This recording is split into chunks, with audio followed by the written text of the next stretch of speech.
खाम्रीमो तपाईहरु सबैजनालाई कस्तो हुनुहुन्छ?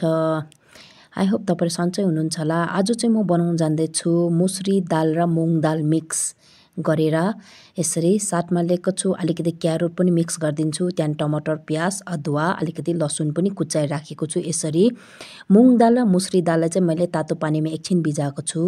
त्यहाँदेखि चाहिँ मैले यसरी यहाँ कराई तताएँ र त्यहाँदेखि चाहिँ तेल एड गरेँ, त्यहाँदेखि हल्का यसरी पाँचफोरन पड्काइदिएँ।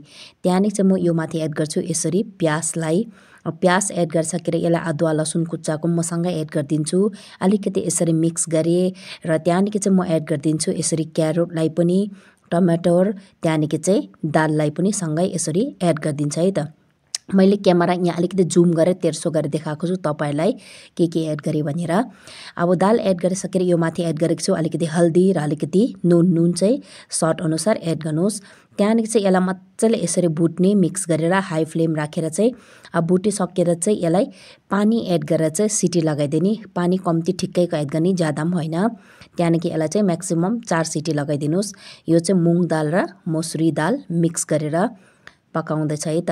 त्यहाँदेखि चाहिँ लास्टमा चाहिँ म यहाँ पाकिसकेर चाहिँ हाल्नु चाहँदैछु कि यो बस्ती चामलको मार, यो मारलाई नफ्याँकौँ भनेर दालमा एड गर्दैछ है त। यो चामल चाहिँ नानीको लागि, सो मार चाहिँ दालमा एड गरिदिन्छ है। फाइनली मेरो यहाँ हेर्नुहोस् त यसरी दाल पाकेर रेडी। हेर्नुहोस् त अब यसलाई चाहिँ म मजाले फिटिदिन्छु यसरी। अब यसरी फिटिसकेर चाहिँ फाइनल यो माथि एड गर्छु यसरी, यो चाहिँ चामलको मार हो है।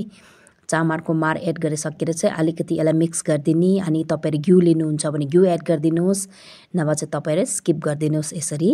यो चाहिँ मेरो आफ्नो ओन तरिका हो।